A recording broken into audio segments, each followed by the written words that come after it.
了，谢谢大家，大家好，我是步惊云。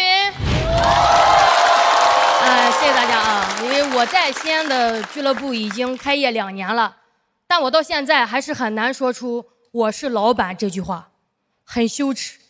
我总觉得老板就不是啥好词儿，尤其在这个舞台上，脱口秀演员最爱骂的就是老板，所以山河赵月骂老板的段子我都给删了。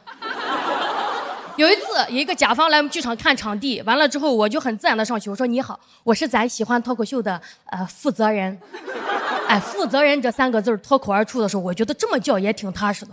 结果对方说：“哦，那你负责去把老板叫过来吧。”但老板这个词儿在喜剧圈已经脏了，改叫主理人了。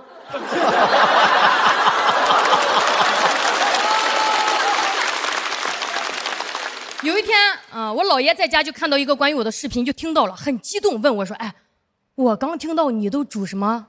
你主任了？”哎呦，主任可不好当呢。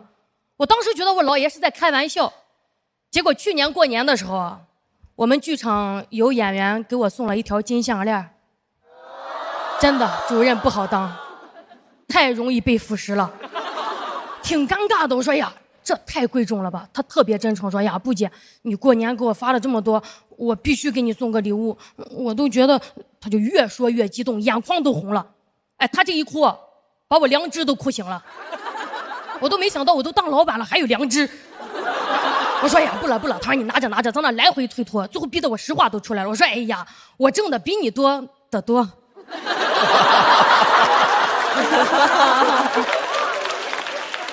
真心最扎心了，感觉我说完他都想把礼物拿回去了，但我已经收下了。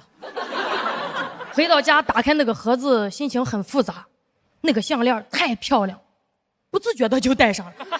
关键是我也不好意思拿到剧场，你当人家面戴，只能在家悄悄戴。对着镜子默默欣赏的时候觉得自己更像个贪官了。突然想到有个贪官说过，说谁送的什么不记得，但谁没送他一清二楚。这么想我也不是贪官，因为谁送的啥和谁没送我都记得。赶紧劝住我说：“咋能这么想？以后不能再收礼了，每天回家待一会儿警示自己吧。”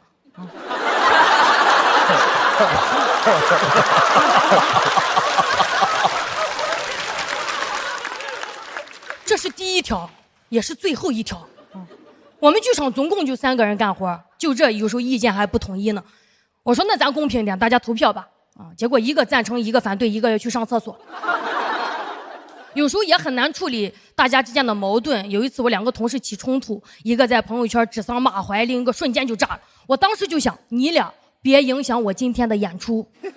我想到这儿的时候，我觉得我跟那些老板也没啥区别，因为员工受委屈的时候，我的第一反应在乎的不是他们的情绪，而是别影响我挣钱呀。两人在后台你一句我一句，眼看吵起来了。我吼了一声我至今不能相信的话，我说：“好了，以后都不许再发朋友圈。”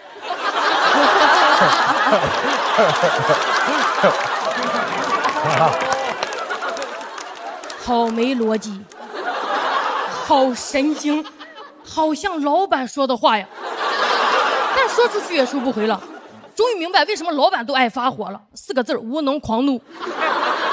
我以前刚上班的时候，有一个男领导半夜给我发微信，说让我发一张照片给他。我当时想着要证件照嘛，我说：“你要红色蓝色？”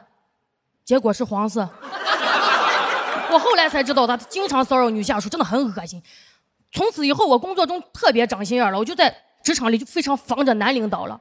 但前段时间我们俱乐部演出完了去聚餐，我们剧场有一个非常可爱的小男孩，我那天就跟大家一起开了很多很开心的玩笑。我现在回想，可能就我这么觉得，因为老板都觉得团建很开心呀。我半夜回到家，突然想到有个事还挺着急的，我就给那个男孩发微信，我说：“你睡了吗？”对方一直显示正在输入中，但我啥都没收到。我第2天就问，人家直接就说了：“布姐，我昨天以为你喝多了，我有点害怕。”我赶紧上去解释，我说：“你怕什么？解释把你当弟弟。”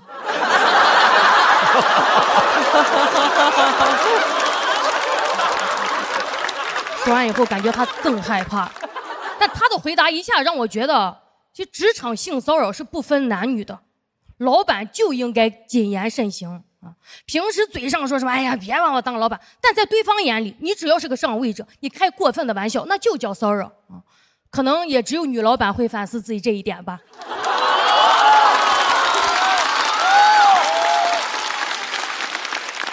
但这2年啊，我被问的一个最多的问题就是你怎么平衡事业和家庭？哇，好老的问题啊！老到我想冲上去掐住他的脖子说好老的问题。哎，这种陷阱问题，你指望我怎么回答呀？啊，我建议你去问个别男老板，你是怎么平衡几个家庭啊？因为我觉得家庭跟事业又不在一个资源里，为什么非得是平衡的关系？你怎么不问我不姐，你怎么一边骑车子一边包饺子？这个问题我答不了啊，因为我这个事业没有家庭还忙不开呢。我有时候剧场人多的时候，我女儿会在门口说小心台阶，我老公帮忙拍照检票，我公公每天给我去打扫卫生，什么平不平衡的都给我加入。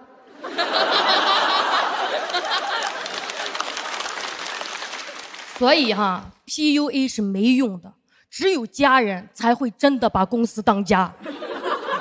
真的很烦，每个搞事业的女人老要被这个问题，天天咋平衡咋平衡，是创业还是走钢丝呀？我说放以前啊，我也就忍了，但人当老板以后真的会硬气。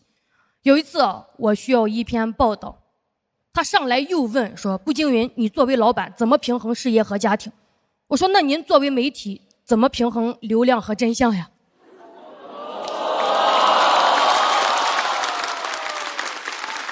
哦，什么呀？我就没有那篇报道了。那既然这个问题这么棘手，咱今天欢聚一堂就把这事给定了，好不好？以后不许再问了。我觉得以前的女人得做选择，现在的女人关你啥事儿啊？好了，散会，我是步惊云。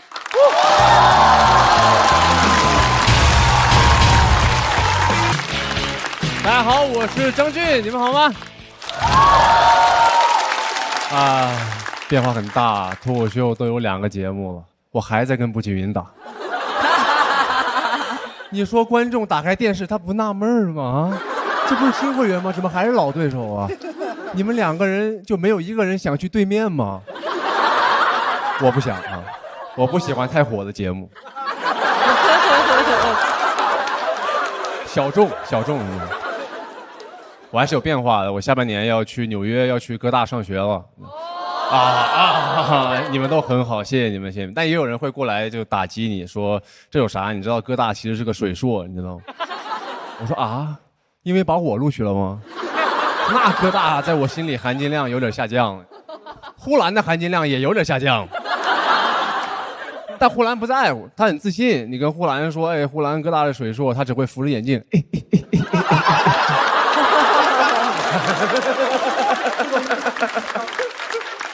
他可能会说哥大是水硕，因为他毕业了。我跟呼兰就像是数学题那2人一样，他给哥大放水，我给哥大注水。我去上学的原因非常简单，因为我对这个世界很好奇，我想去看看世界，就这么简单。很多人都这样。我有一个南非的白人朋友，他问我说：“你那么想去看世界，为什么不直接飞到纽约去旅居？”我说什么？旅居这么白人的词儿？我说因为我是个中国人，我不能纯玩了。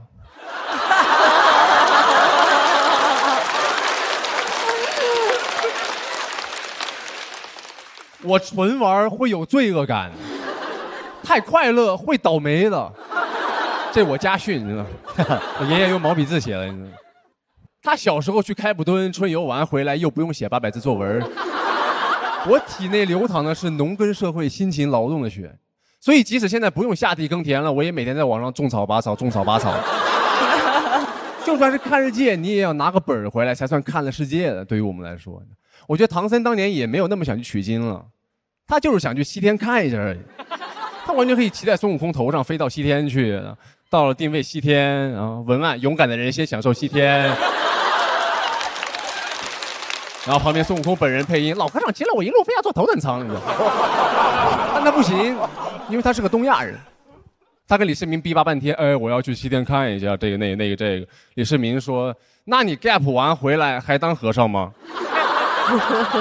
和尚挺热门，就业方向，你知道？你空白这几年不好找工作。唐僧说：“那我拿个本回来。”行，唐僧算是第一批公派留学的留子。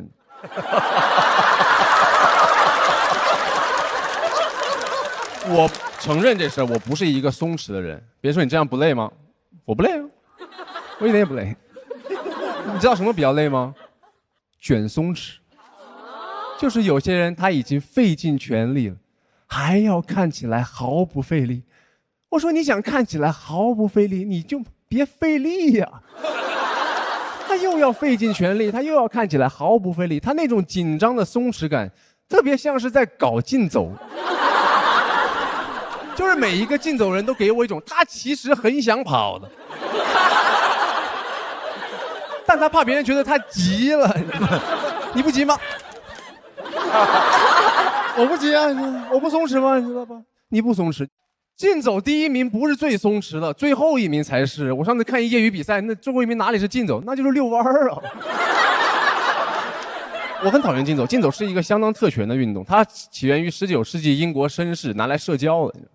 他们闲的，因为他们可以不跑。竞走不可能起源于非洲的。两个非洲哥们儿，咱们今天比比谁走得快哈，然后后面那个豹子你说了哈。英国人用竞走来增进感情呢，因为他们跑太快听不见对方说话。Excuse me。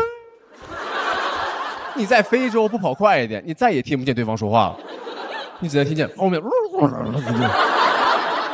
同样的道理，强调松弛也是一种特权。有些人能松弛是因为他们不用跑，就好像你不能一边享受社会紧张高效运转的同时，一边嫌弃大家不够松弛，太双标了。就好像有些发达国家一边享受超前消费和海量松弛，一边抱怨制造业流失到更努力工作的某亚洲强国一样。越南哈，越南。你不能抛开环境讲这个的，说国外老外都很松弛，国外老外，因为国外是老外的家，你让他来我家武汉。红灯还有3秒变绿，后面电动车哔哔哔哔哔哔哔哔哔。过马路的时候，车一直开到我脚边才停下的。我以为车让我，车以为我让他。接下来跟瞄准一样，我走一步他开一脚，我走一步他开一脚。最后还是有个老太太站出来，小伙子别怕哈，我扶你。我们确实有些紧张，但我们修路也很快。我去新西兰演出的时候，他们100米的路修了1年，1年啊！我家门口那条路早上出门开始修，晚上回来通地铁了。松弛不是一种美德，你不松弛不会对社会造成危害的，太松弛倒是有可能会。你的网约车司机一边开车一边玩3个手机，一个打牌，一个看剧，一个聊天，然后扭头问你可以用你手机导航吗？人是可以不松弛的，甚至我的面相就不松弛，因为我有一点地包天，我正常拍照都要绷着，我就。别人说你放松一点，我就地包天很难看起来很松弛，你知道吧？朱元璋其实是个很松弛的哥们儿。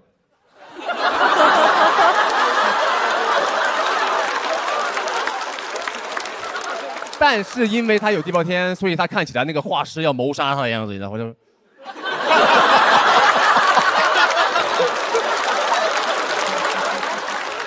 不知道为什么这个模仿我做的特别轻松，你知道吗？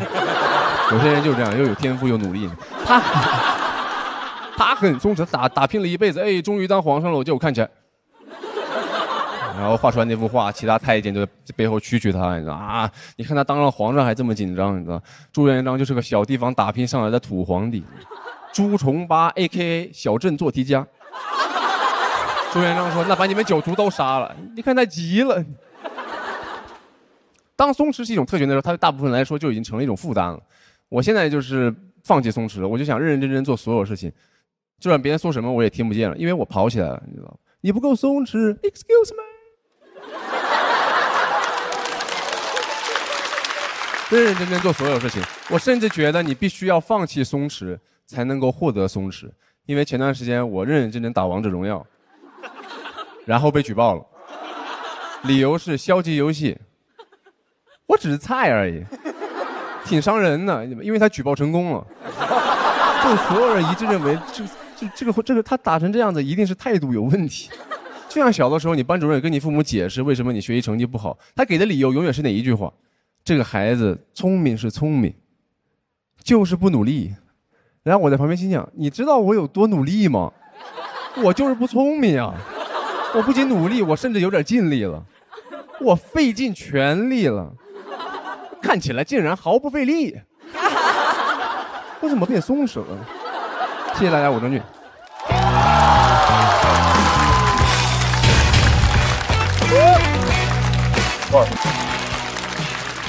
Hello， 大家好，我是雪冰。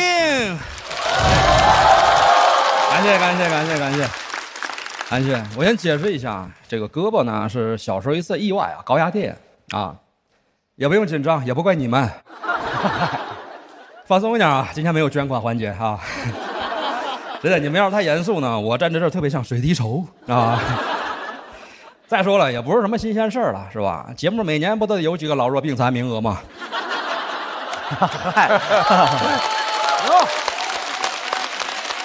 我本来计划今年是来打小家的，是吧？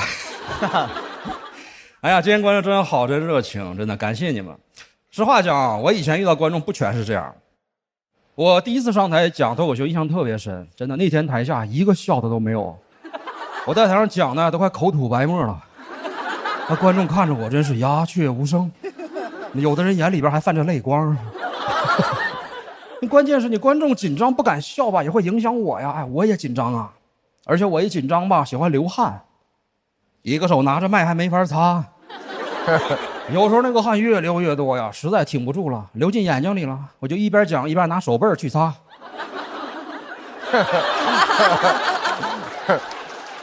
不擦还好，一擦观众更紧张了，说这小子怎么讲一半还哭上了呢？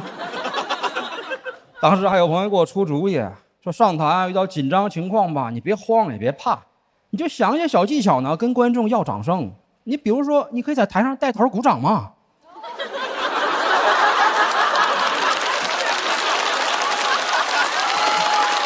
我感到幸福，你就拍拍手。后来那朋友就不要了，听得出来啊，这种朋友一听就是同行，啊，这帮同行怎么说呢？有好奇心，有幽默感，没人性啊。一般人见了我吧，叫声雪冰老师，或者叫声冰哥。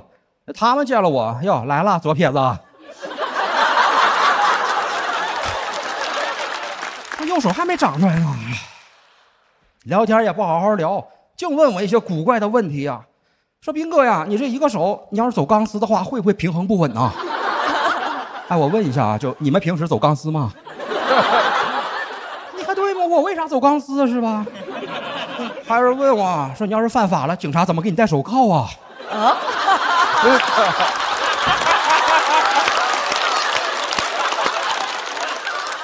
我不知道啊，我也不想知道。挺好，跟大家聊聊天啊，讲讲我这个比较特殊的经历啊。小时候淘气，经历了一场意外事故，然后失去了这个右手。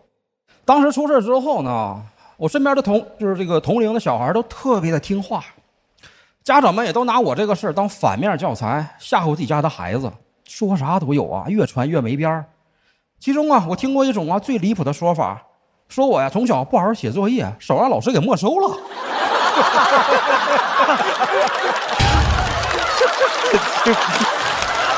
你死了，对，这完全不讲理啊！就是，其实吧，除了这个胳膊，我还有一些小毛病，我不说你们可能发现不了啊。我这两个眼睛视力不一样，差不少。之前体检过，左眼视力大概是5.0，右眼只有4.0。一开始以为是外伤导致的嘛，这右边其实也有外伤。后来仔细一想明白了，那上学期间每天要做眼保健操啊。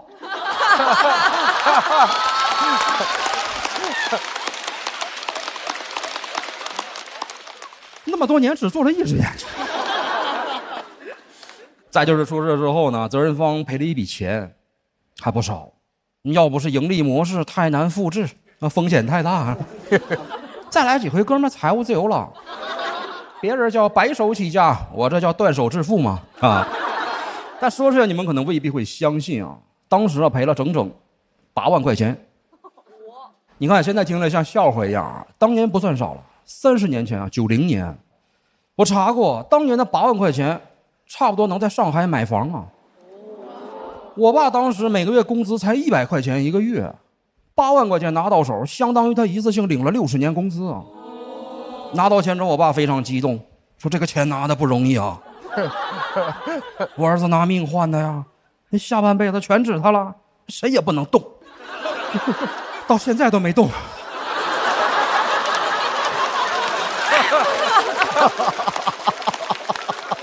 这8万块钱跟传家宝一样，供家里边，躲过了楼市，避开了股市，在他们最好的年代，他经历了30年还是8万。我跟他聊过，问过他，想知道他咋想的。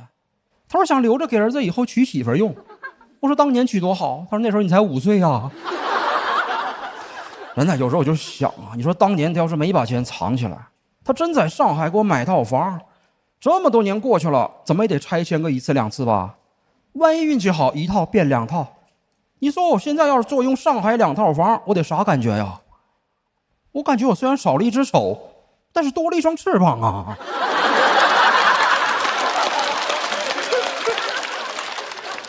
这么多年过去了，就慢慢也能理解他了，不能怪他。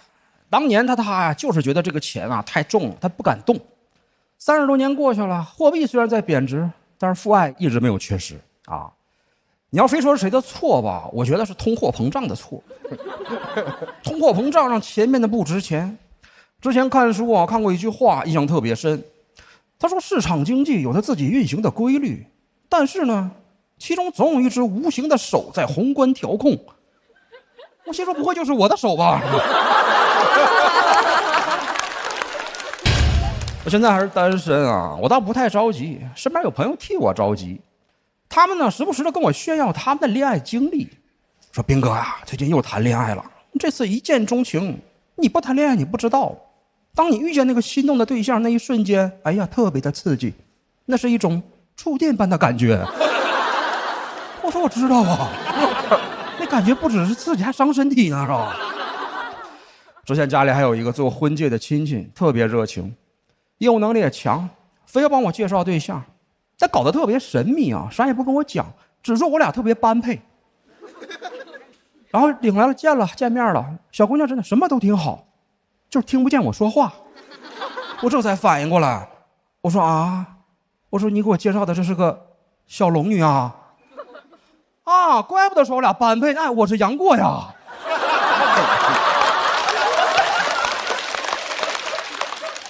我就问他呀，我说什么情况啊？他说这不挺好吗？神雕侠侣多般配呀。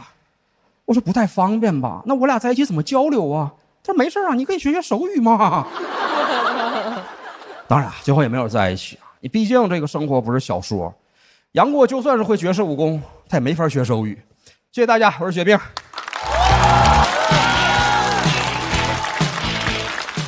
Hello， 大家好，我是菜菜。Hello。谢谢啊。前段时间回到他老家啊，去参加外公的葬礼，他活到了96岁啊。对对对，挺长寿的，挺长寿的。我希望我们今天在座的所有人啊，都能一起活到死。按我们老家的习俗啊，就我得买头猪来祭奠我外公。我舅舅就觉得我做脱口秀不挣钱嘛，他就选了一头最瘦的。我感觉猪也懵了，他本来以为体脂低能活久一点。其实这个猪原本不是由我来买，原本应该是由我妈来买，但是她20年前也去世了。大家可以呼吸啊，放心，我保证接下来不会再有人去世了。20年确实是很长的时间，我也确实是没事了。但我跟大家坦诚啊，就我每次在台上讲这个，我还是挺紧张的。我就害怕说得太重了，你们不笑；说得太轻松了，你们觉得我不笑。而且也害怕观众会心疼我嘛。但是今天 PK 的是雪冰哥。你们是不是也不知道我和他谁失去的更重要？但我说一下，我为什么还是要讲这个呢？因为我就发现，就是越想逃避，就越绕不过去。就比如说之前就有一个朋友，他就问我嘛，他说：“你妈不催你结婚啊？”我说：“不催啊，确实不催嘛。”然后他就跟我说：“好羡慕啊，要是我妈跟你妈一样就好了。”我当时的感觉跟你们一样。功德完了，我就赶紧跟他说：“我说别啊，不一样挺好的。”结果他说我身在福中不知福。哎，我就不知道该怎么回了。我总不可能跟他说你的福气在后头呢。有时候也不是我想逃避，是别人想替我逃避。就比如我的初中同学啊，他们就背着我开过一个班会，那个主要的内容是不允许当着我的面唱周杰伦的《听妈妈的话》，唱一次要罚2块钱当班费，也不知道为什么不直接给我。周杰伦也不知道，他因为2块钱在我们班被封杀了。其实我知道同学们是善意的，但有时候太小心翼翼了，我反而会被这种善意给绑架到。就比如说我最害怕的就是中午食堂吃饭嘛，然后学校的广播突然开始放听妈妈的话，一放同学们都不吃了，开始偷瞄我，我也不敢吃了，怕他们觉得我该流泪的时候流口水。关键这首歌吧，它也不是固定的时间放，有时候肉都夹到嘴边了，它放了我就把肉也放了，真的觉得很委屈。能不能先放首别的？能不能给我一首歌的时间？有次菜太辣了嘛，然后就辣到擤鼻涕，音乐响起来了，旁边的同学就默默给我递了张纸，节哀啊，别哭了。我想说，杰伦啊，别唱了。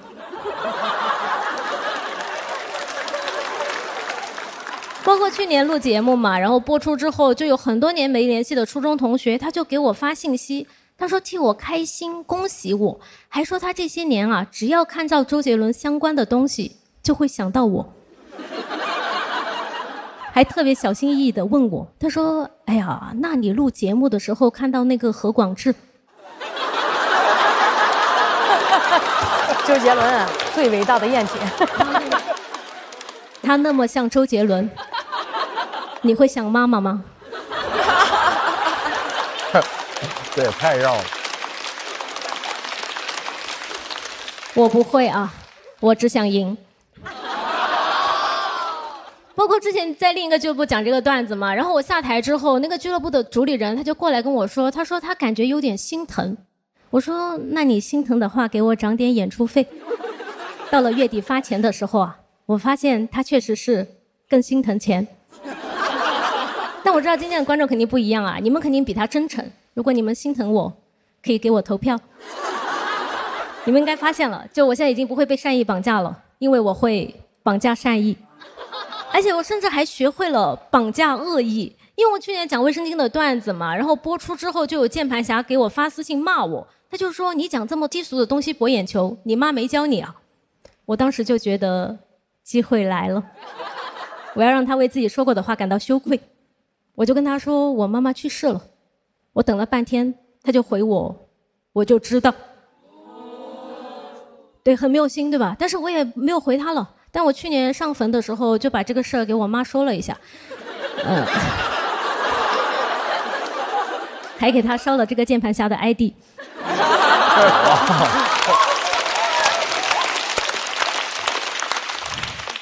其实很长一段时间我都会避免和我的朋友什么的聊到这个事情，因为我发现每次一聊这个事情的时候，那个气氛就会变得很尴尬。因为每次我一跟我的朋友说我妈妈去世了，然后他们就会跟我说对不起，然后我就不知道该怎么回了。但说到对不起的次数吧，确实是有点多。有一次有一个朋友没有说对不起啊，我就觉得他欠我一个道歉。后面我就实在很好奇嘛，我就问他，我说怎么别人都说对不起，就你不说啊？然后他回我，又不是我干的。哇，他好不是人啊，他是个脱口秀演员，他是 Echo。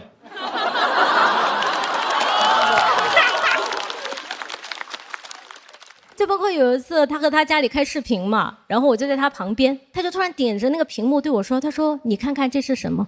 我说这什么呀？他说这是妈妈。他好地狱对吧？但大家也别怪他啊，反正他妈也不爱他。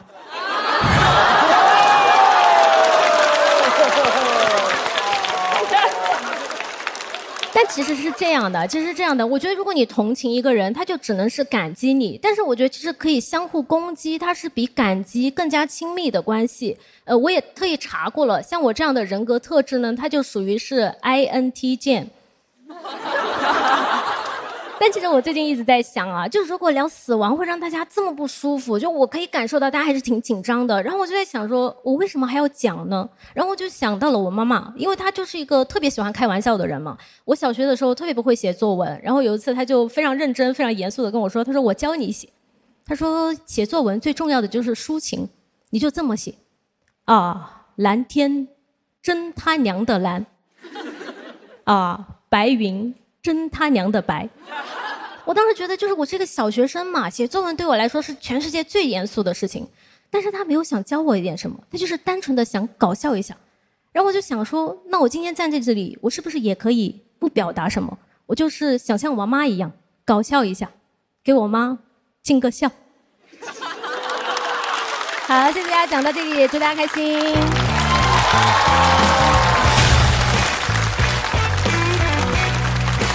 凯文，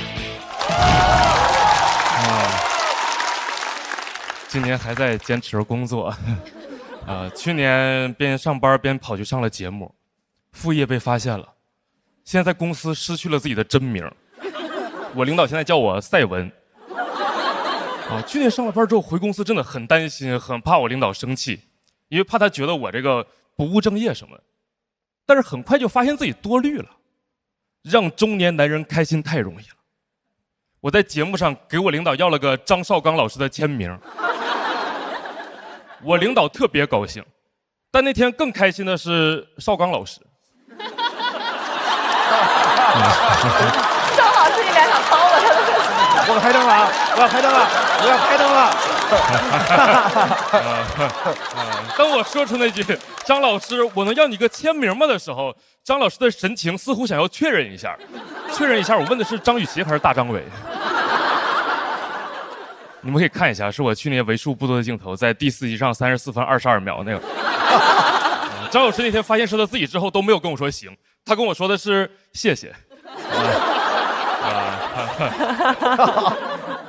分享一下我自己最近生活里的烦恼。我讨厌人工智能。我不是凭空讨厌，我有立场。我是计算机硕士，我的专业方向是人工智能和机器学习。水硕。我最近经常会在午休时间接到人工智能打来的骚扰电话，感觉自己被自己学的知识背刺，真的很怀念以前还是人打骚扰电话的时候。那个时候起码我骂他，他能听见。现在就算人工智能能听见，一个 AI， 我能怎么骂他？我都没法问候他的家人，对吧？我总不去骂人工智能之父吧？等下次 AI 给我打电话，我说我去你大爷，艾伦图灵。就是这样，现在诈骗电话都开始能用人工智能了。我姥姥前段时间接到了一个诈骗电话，很吓人。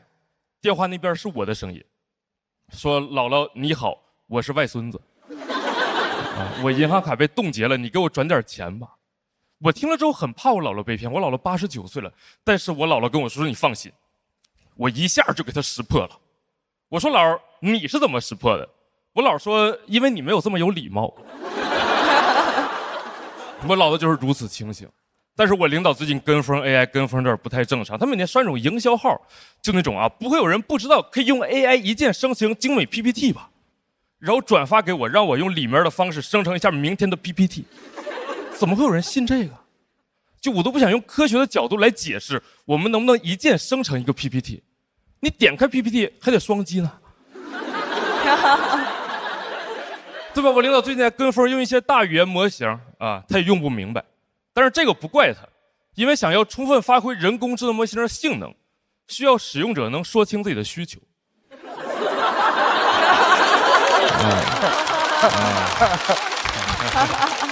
这是我们领导的短板。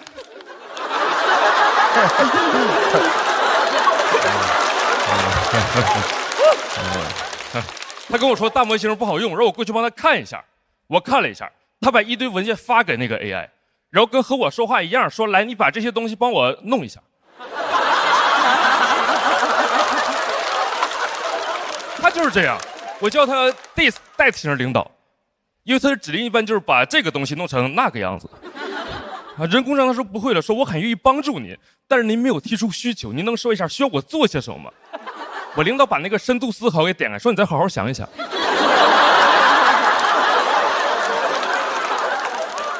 就是这样，他不理解，但是这完全不妨碍他迷信人工智能。他最近又给我提出了一个新的需求，跟我说网上的人工智能不好用。你是学计算机的，你给我们公司弄一个自己的人工智能。我寻思，要不你再好好想一想啊。就我要是能弄出来，我来这儿啊。就他是管我叫赛文，但是他不能真拿我当奥特曼用啊。对吧？但是上班吧，我只能哄他，我只能把网上这种开源的免费的模型套一个壳子接一个接口接到我们公司。但是受限于我本人的智力水平和那个电脑的性能，接下来的模型特别的笨，就笨到什么程度？我问他阿姆斯特丹的旅游攻略，他跟我说阿姆斯特朗曾经登月。我第一次看见一个大语言模型耳背。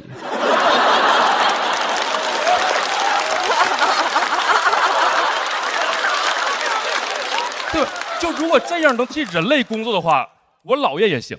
啊，人力都不需要对他进行背调啊，他那个耳朵20多年前就已经背调了。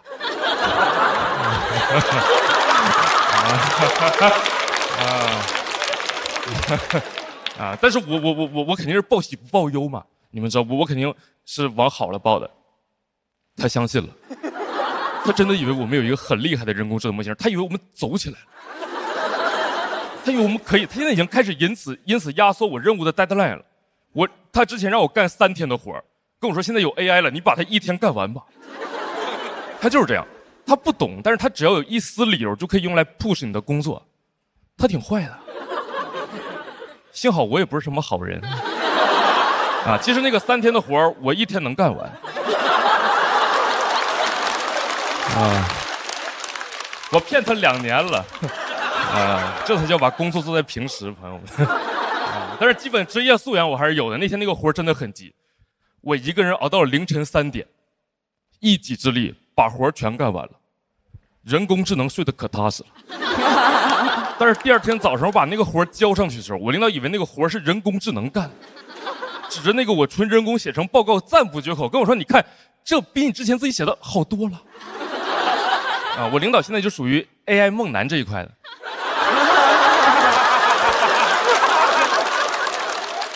就人工做的活他不喜欢啊，人工智能做的就喜欢。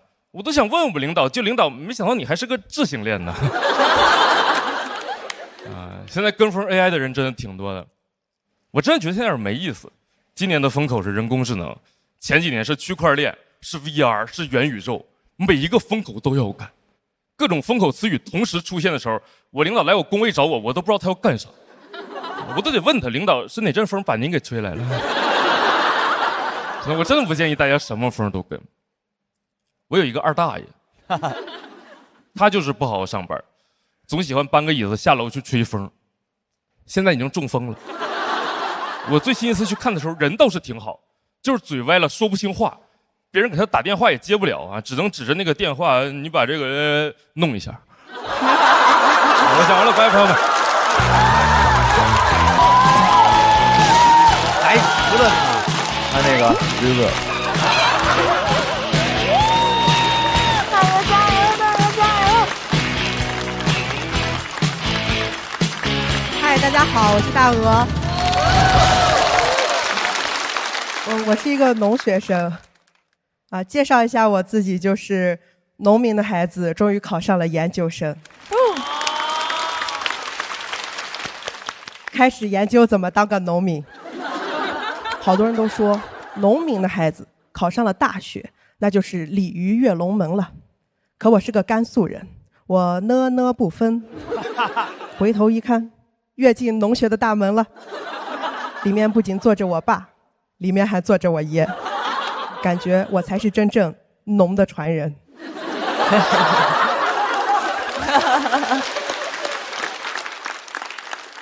很多营销号都说某某明星为了追星，把自己追进了娱乐圈。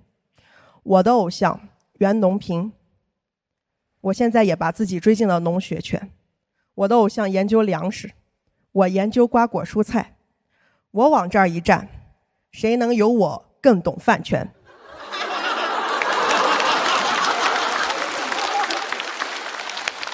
别人为了支持哥哥买专辑冲销量，我为了支持爷爷，1天4顿。顿顿不落。你想收色了还？你从我这个体型就可以看出来，真的很喜欢品鉴爷爷的作品。啊，前段时间还有朋友给我推荐了一个综艺，叫《种地吧少年》，我也去看了，看完之后都不想拆穿大家，你们真的喜欢看种地啊？我一个种地的都喜欢看少年。刚开始少年们种的手忙脚乱的，还有粉丝在那心疼弟弟，我在那心疼地，急得我想上去帮他们。到时候这节目直接改名儿，就叫我来吧少年。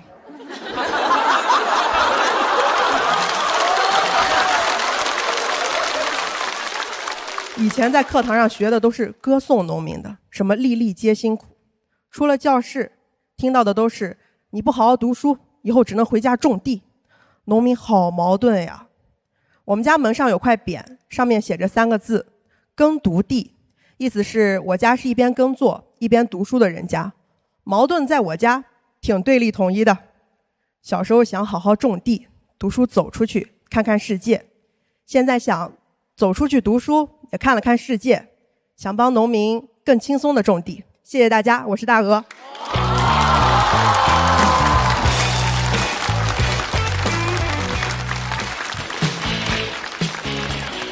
哎，大家好，我是小雪。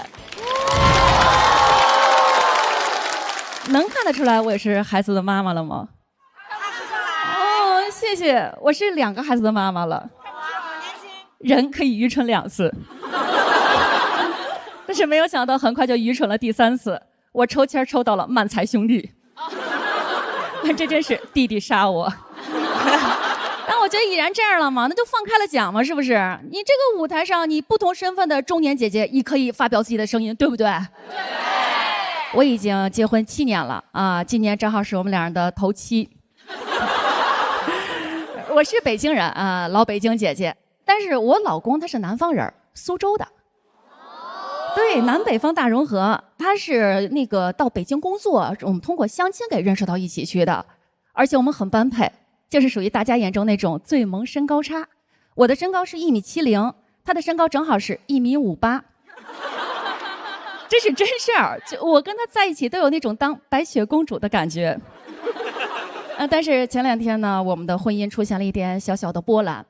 我呀在家无意中瞄了我老公手机一眼，正好从他的手机上啊下拉了一个微信对话框，是个可爱的卡通头像，而且对话内容就2个字：哥哥。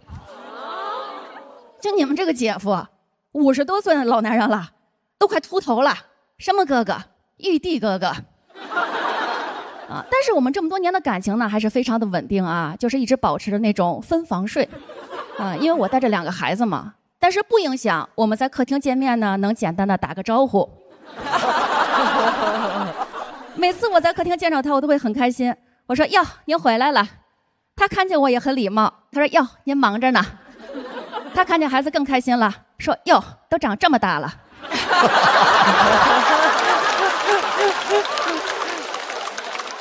你说现在突然冒出一个女的叫他哥哥，也可能说明人这女人呢对我老公就是真心的那种不忌口。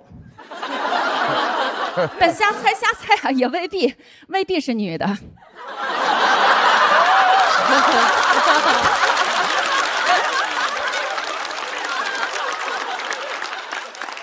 所以你得知道这个人到底是谁呀？我跟你说，就那会儿啊，我老天天琢磨他这事儿，我真的快给自己琢磨出抑郁来了。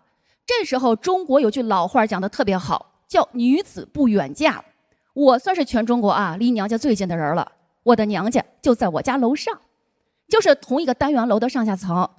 我老公跟我搞对象那会儿嘛，第一次来我们家也问过我，说你爸妈在哪儿啊？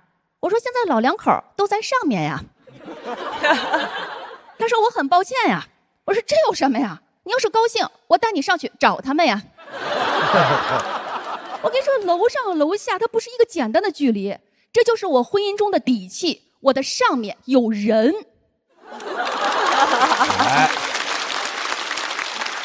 我直接上去找我爸妈去了，我就跟他说，我说我想看我老公手机。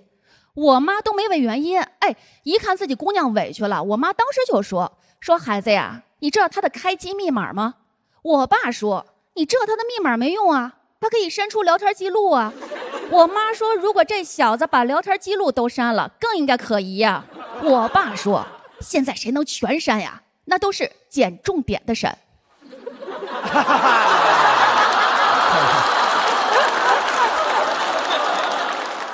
我妈说孩子你先下去，妈处理点家事儿。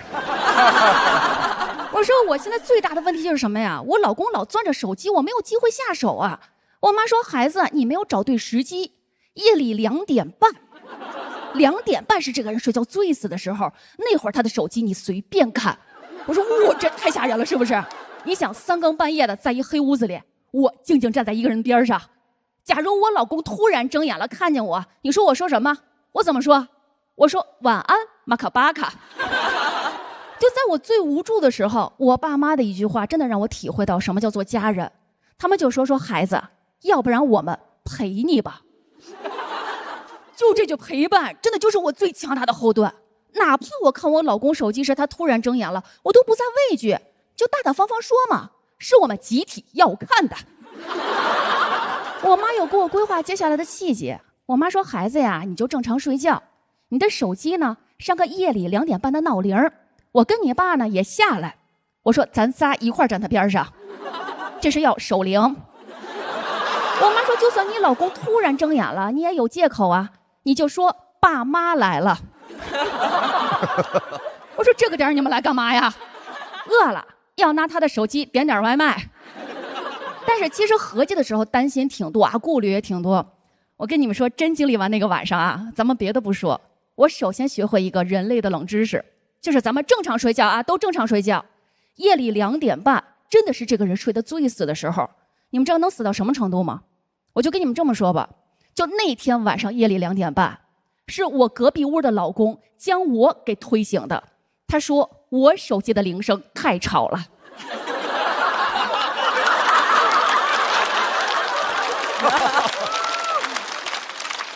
接下来我老公的话让我更加踏实了，他说你爸妈来了。我说哈哈，这个点儿他们大概是饿了吧。就这样午夜丑时，我们一家4口团圆了，我们围坐在一起默不作声。我老公都小声的问我，他说在你们北方这一天是不是有什么习俗啊？我们更加沉默了，我老公都慌了，他问我爸，他说爸呀，有什么我们能帮到你们的吗？我爸说你睡吧，你睡了就能帮到我们了。我老公在我们3个的死亡凝视下僵硬走回他的屋子。其实他关上房门那一刻，其实我有点后悔了。我就跟我爸妈说，我说其实咱没必要非偷偷摸摸看人手机，对不对？刚才这么多人也在，完全就可以直接大大方方的弄死他。我妈说孩子不行啊，这个小区都是监控啊。我爸补充道，有那么几个道是可以避开监控的。爸爸为什么这么懂？但是父母关心则乱啊！我跟你说，我这个人还是比较理性的，而且我也憋不住了。第2天我就直接问他了，我老公承认了，那个真的是个女的，但人家是个卖保险的，人身意外险啊，人身意外险。我老公没兴趣都删了，但是经历完那个晚上啊，他又给加回来了。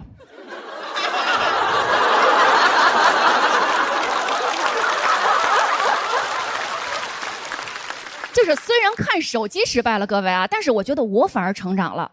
我就那会儿老觉得，就为什么我老活着累啊？就是我老惦记别人，就本来没什么大事，我老自个儿内耗。其实我懂得，就是你自己内耗了，就是联合外人一起来欺负你自己。所以那时候想，我说去他的吧，以后我重心我就转移到我自己身上，我就关注我自己。你就退1万步，真有人跟我抢我老公，让给他。世界那么大，1.58米的不好找，1.6米以上的有的是。我是小雪。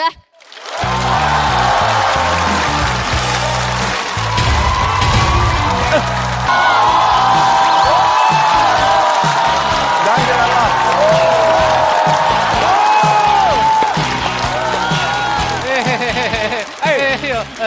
坐，都是坐着的。Hello， 大家好，我是徐浩伦。Hello， 大家好，我是谭湘文，我们是漫才兄弟。谢谢大家。哎，好久不见，好久不见啊！春晚演员的这个还原度还是蛮高的。你不要再说话了，快点啊！啊，最近就是身为一个年轻人，年轻人比较懒惰啊，家里特别的脏，那很正常啊。看到网上很流行的一个东西叫做家政服啊，一条龙的服务，哎，给你家里搞得干干净净的，比较方便。我从来没有喊过哦，想模拟一下这个场景，我们试一下，我们来还原一次。家里太乱了啊，在哪里都找了半天人嘞啊！留个地址给我不行？要不打个电话来，哥哥啊？打电话好。喂，你那里有包厢不？订 KTV 啊，在这里啊，找地方的了啊。那你要留个地址给我在哪里呢？13楼啊。哦，13楼。出电梯右拐第一个这个门是吗？啊，对。那我好像看到了，是吧？等一下啊，到了没有？我看看怎么进来啊。马上啊！你不要当着我的面撬锁好不好啊？我还在家里呢，我开门就可以了嘛。那你开门不？该鸡的。哦，来了，不好意思，没关系。来晚了。来，里面坐，里面坐。没事，喝点水吧。下次。这次啊。下次啊，你知道你过来干什么的吧？哦，可以帮我点首周杰伦的《稻香》吗？还是 KTV 是为什么呢？过来搞卫生的。哦，搞卫生是吧？那开始之前我还是给你介绍一下啊。介绍我们这是个套餐服务哦，不光有搞卫生，还有这个收纳啊，很火。收纳不是说把你的家变得多大，而是合理的利用你的空间。好吧，你也需要配合我一下，看哪些是该丢的、该要的，跟我说一声。那没问题。电视机还要不？电视机肯定要了，大哥。你收废品来了，在这里啊，你收点垃圾走嘛。哦，垃圾先给你收走了。对。好了，矿泉水瓶给你丢掉了啊，丢掉没用。垃圾袋给你丢掉了啊，太脏了。快递盒也给你丢掉了啊，丢。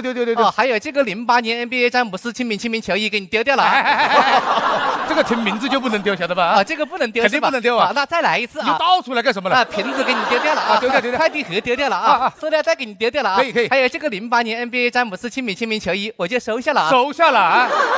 你是收纳不是笑纳啊，我跟你说啊，放回去。干什么了？真的是。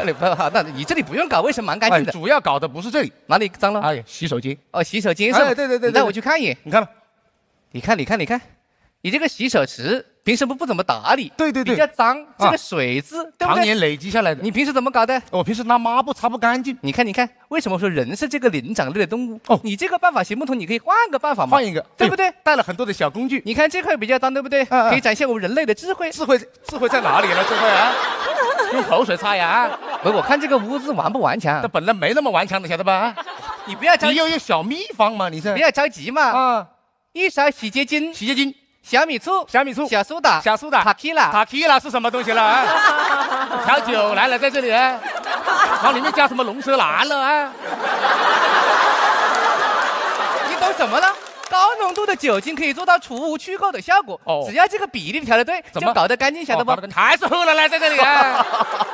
我是看这个搞卫生的，你不要着急嘛，你先把它撒上去，溶解个3到5秒左右，起泡泡了。你等它起泡泡的时候，拿出我们的抹布这么一擦，哎呦，是吧？干净了，是不是水渍不见了？不见了，那水龙头也不见了。那为什么呢？你把我水龙头溶解掉了是吧？在这里啊，你就说搞得干不干净？干净还是干净，晓得吧？哦，还有这个马桶要搞。你看这个马桶就很难搞干净了。对，清水、洗洁精很难搞得掉，搞不干净，也是常年累积的啊。你们一般拿什么搞呢？你家里有可乐没有？哦，可乐好搞，可乐好喝。要你说呀，我不知道可乐好喝，几10年的老品牌。你懂什么了啊？用可乐洗完会留下一股淡淡的柠檬清香。专业，洗自己身上啊？谁要闻你身上的淡淡柠檬清香了，大哥呀？我不是想冲厕所哦，冲厕所哦。真的是，你自己试下看有没有效果嘛？对，还真是干净了啊，是吧？专业的人干专业的事情，看见没？还是这不错。哎呦，干嘛鬼上身啊？你在这里啊？哦，不好意思，帅哥，怎么了？我肚子有点痛。哦，肚子痛啊？有一点点。哦，那怎么不会肚子痛呢？那洗洁精加龙舌兰能喝不了，大哥呀？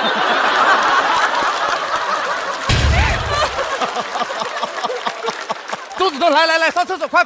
哎，谢谢，我晓得你是好人嘞。但是我们公司有明文规定，什么不能在顾客的卫生间里面上厕所，还蛮有原则。你的卧室在哪里？你准备干什么呀？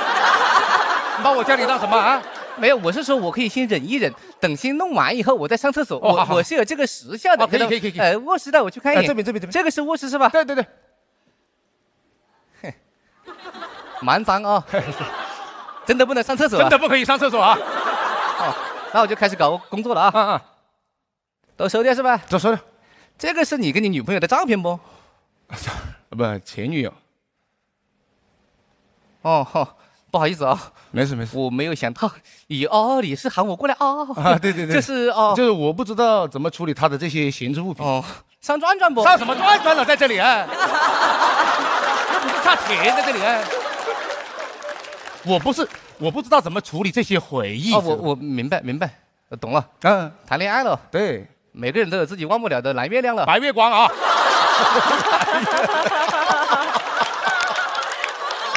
有病啊你啊！我买那么多洗衣液干什么呢？可是我理解了，那这个照片我就看了丢掉。你不会舍不得吧？那丢掉。哎呦！我就晓得你没有忘记他，我就晓得你的心里都是他，我就晓得你的心里压根就没有我。我心里肯定没有你，晓得吧？我才认识你多久了，心里有你啊？不是我，这个照片我懂，就是想留不想留了。你告诉你个好办法，什么？电视剧看过没有？看过。拿把剪刀给我。小妙招啊！对，这是给你剪了个刘海。修什么刘海了，在这里啊？神经病啊你这！不应该把人剪开吗？他是把人剪开了啊！对，太急了，来留一半啊！把脑袋跟身体剪开有什么用啦？照片没用了，丢了啊！那就好了，就是清除回忆了啊！对，跟他有关的都不要是吧？不要了。这个手表是他送我的，那我就拿走了啊！拿走干什么啊？又在这里笑纳是吧？在这里啊，你放回去这个手表，你自己说要断舍离。手表我喜欢，我也喜欢了。你喜欢有什么用了啊？你喜欢是我的东西的。那这个不要了。你还买得起钻戒啊？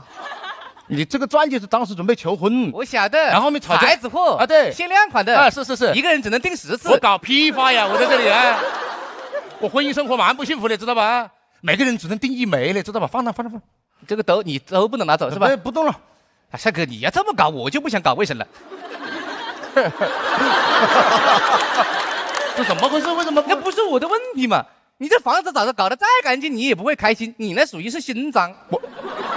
我心脏啊！你这是你这自己心里那个情绪没有处理好，你找搞不好结的有什么用呢？不是跟你说，你这种情况我真的是见的太多了。见得多吗？你头2天我也见到一个，也是说什么情侣要分手的，上午说把东西搬走，晚上又给他搬回来，2个人和好了，好麻烦。还有头1天说什么把东西烧掉，结果下午跟他去买了个一模一样的也搬回来了，也是和好了。还有什么分手要跟我谈恋爱的？那凭什么呢？啊？你魅力蛮大，也跟你谈恋爱啊？我的意思就是说，你这种情况找我没有用，你不如处理好自己的情绪，你去找他去算了。我怎么找他嘛？啊，所有的联系方式都已经删完了，这个人已经从我的世界里面消失了，知道吧？话不要说的那么绝对，别给自己留遗憾。你要不开门看看门口站的是谁呢？别搞了，你这人生只有一次。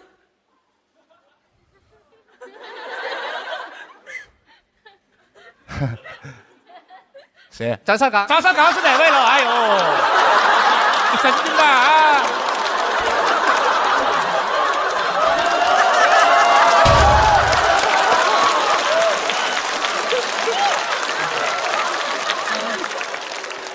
你放个主持人放我家门口干什么了？你啊！我把喊他过来。哎呀，我的意思，我晓得了，你肯定是有话要对他说。我肯定有话对他讲啊！你要说就说出来嘛。我对谁人都不在这里啊！你要不对我说的？我怎么带入得进去了？你这个，你去想一想，我也是为了你好，你对我都说不出口，你倒是对他，你怎么办呢？我肯定对你说不出口，你这个你这个，你进得蛮快的，在这里啊。我知道我们2个肯定是存在一点的问题，就是我当时不知道吵架以后你离家出走再也不回来了，我不晓得是这个结局，知道吧？你有什么想说的没有？我真的没关系，没关系。我觉得我们的感情，我觉得我们的感情没关系啊，好像跳楼机。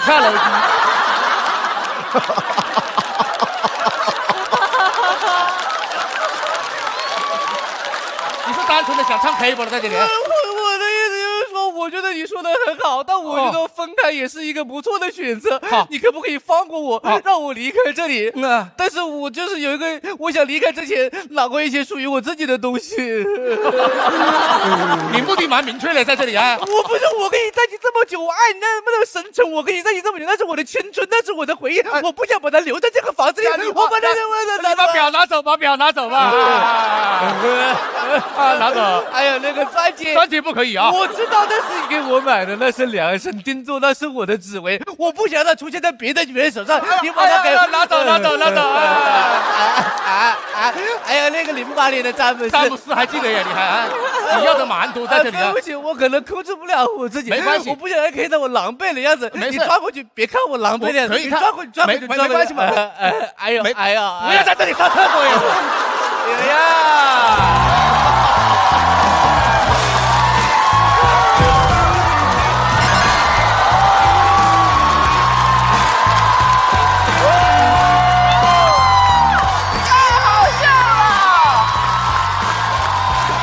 冠军出品，没有办法，第3强。